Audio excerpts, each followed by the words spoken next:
जब 4 घंटे उस मणि की पूजा होती थी तो वह मणि फिर 8 बार सोना प्रदान करती, 8 बार सोना। अब 8 बार सोना भाई, कुछ संत कहते हैं कि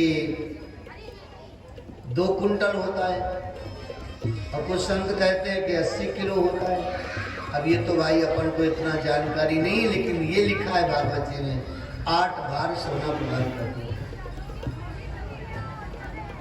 शत्राजित बहुत प्रसन्न रहता। एक दिन की बात है कि वह शत्राजित मणि को पहन करके गले में और भगवान की उस सभा में गया जहां पर यदुवंशियों ने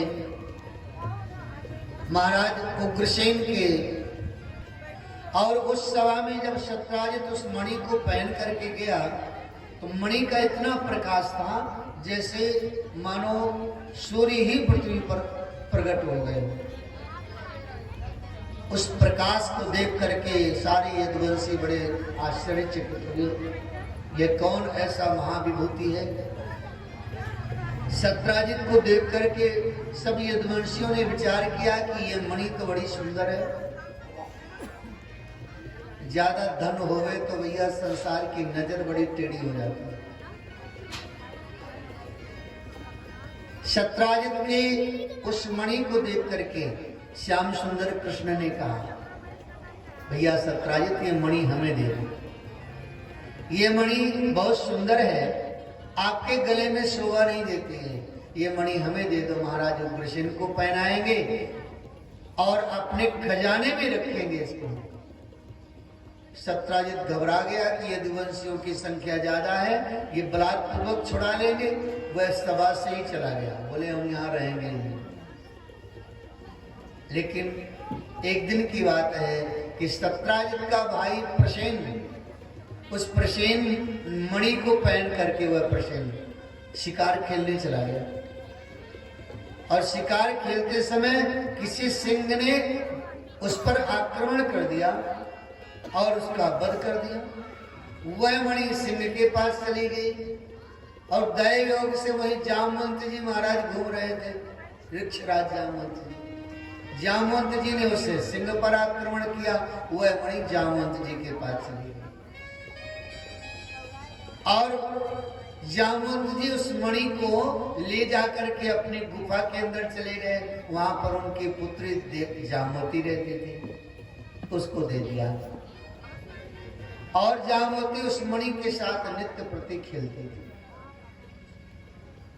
शत्राजित ने देखा कि शाम हो गई लेकिन मेरा भाई नहीं आया।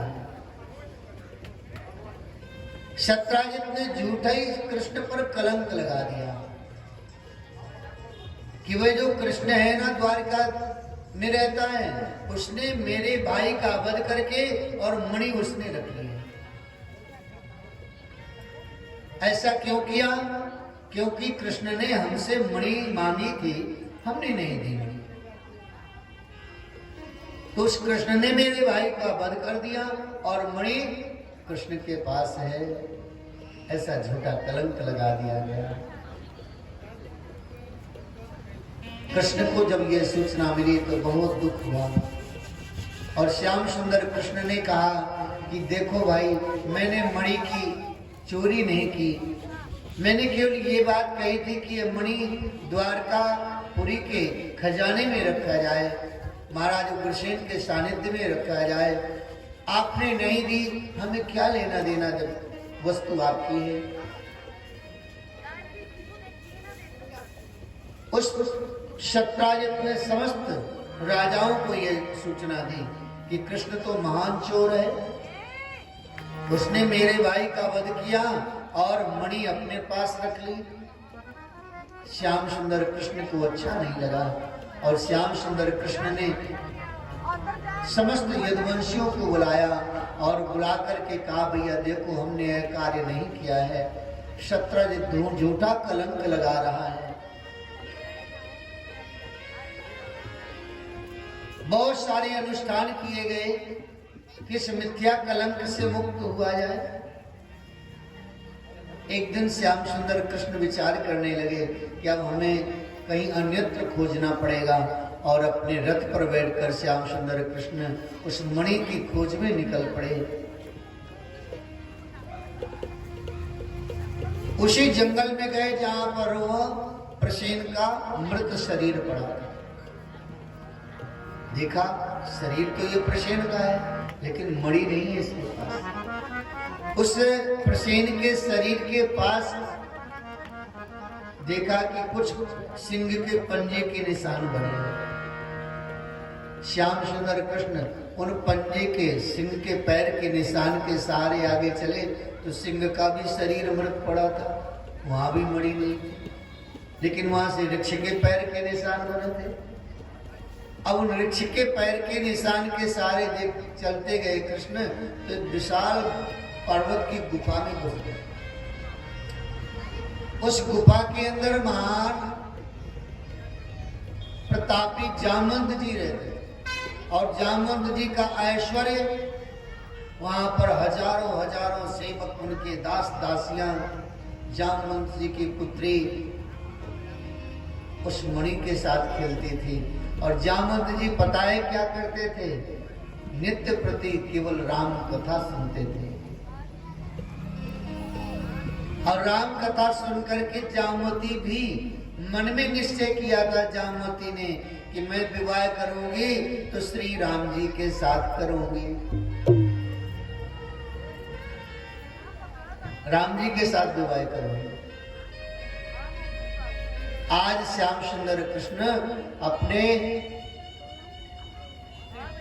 सभी जो सहयोगी थे उनको तो गुफा के बाहर खड़ा किया, बोले हम जा रहे हैं, पता करें इस गुफा में कौन रहता है।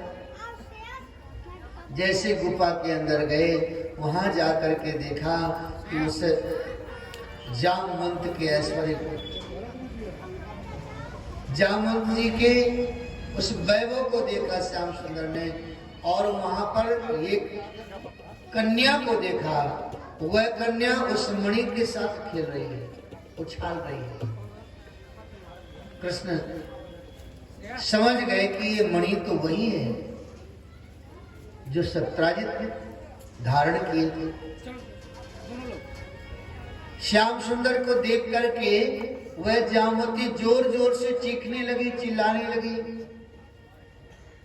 जब चीखने चिल्लाने लगी तो उसी समय जामवंत जी आ गए, और जामवंत जी ने कृष्ण से युद्ध किया।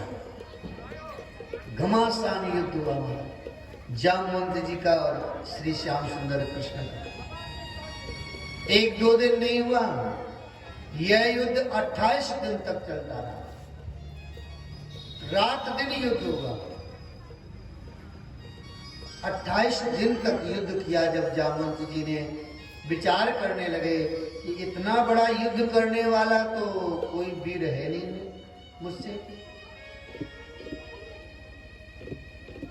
जामवंत जी मन में विचार करने लगे कि ऐसा वीर कौन है इस पृथ्वी पर जो मुझसे इतना बड़ा युद्ध कर सके। फिर जामवंत जी को त्रेता की बात स्मरण आई। त्रेता में जब राम जी ने रावण का वध किया था, तो जामवंत जी से पूछा प्रभु राम जी ने, कहो काका जी युद्ध में आनंद आया? जामवंत जी ने कहा, राघव युद्ध में आनंद तो आया, लेकिन मेरे लड़ने लायक कोई योद्धा नहीं मिला मुझे, मेरी भुजाओं को थकाने वाला योद्धा नहीं मिला मुझे। तब प्रभु श्री राम जी ने कहा कि अब तो इस पृथ्वी में कोई योद्धा है नहीं कि जो तुम्हारी भुजाओं को थका सके। द्वापर में हम ही आएंगे, फिर हम आपसे युद्ध करेंगे और युद्ध करके तुम्हारी भुजाओं को थकित करेंगे। आज जामवंत जी के मन में विचार आया कि कहीं ऐसा तो नहीं कि मेरे प्रभु राम ही इस कृष्ण रूप में आए हैं। आंख बंद किया, ध्यान लगाया, तो महाराज प्रभु का स्वरूप प्रकट हो गया।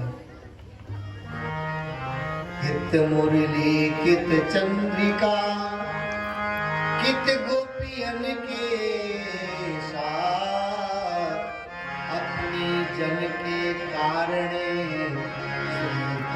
भये रघुनाथ।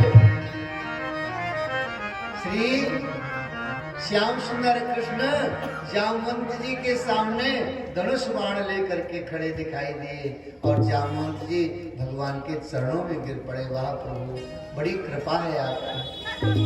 जामवती ने देखा कि ये तो साक्षात प्रभु राम जी हैं, बड़ी प्रसन्न हो गई, आकर के पिता के हृदय से लग गई। जामवंत जी महाराज जी ने कहा, बेटी मेरी इच्छा है कि ऐसा वर अब तुझे कहीं दूसरा नहीं मिलेगा। जामवती ने भी पिताजी से मौन स्वीकृति दी कि हाँ पिताजी मेरी भी इच्छा है। जामवंत जी ने अपनी पुत्री जामवती का विवाह श्याम सुंदर कृष्ण से किया और वह मणि दी, बहुत सारा दहेज दिया और बड़े धूमधाम से विदा किया। बोले जामवती कृष्ण भगवान की। श्याम सुंदर कृष्ण का दूसरा विवाह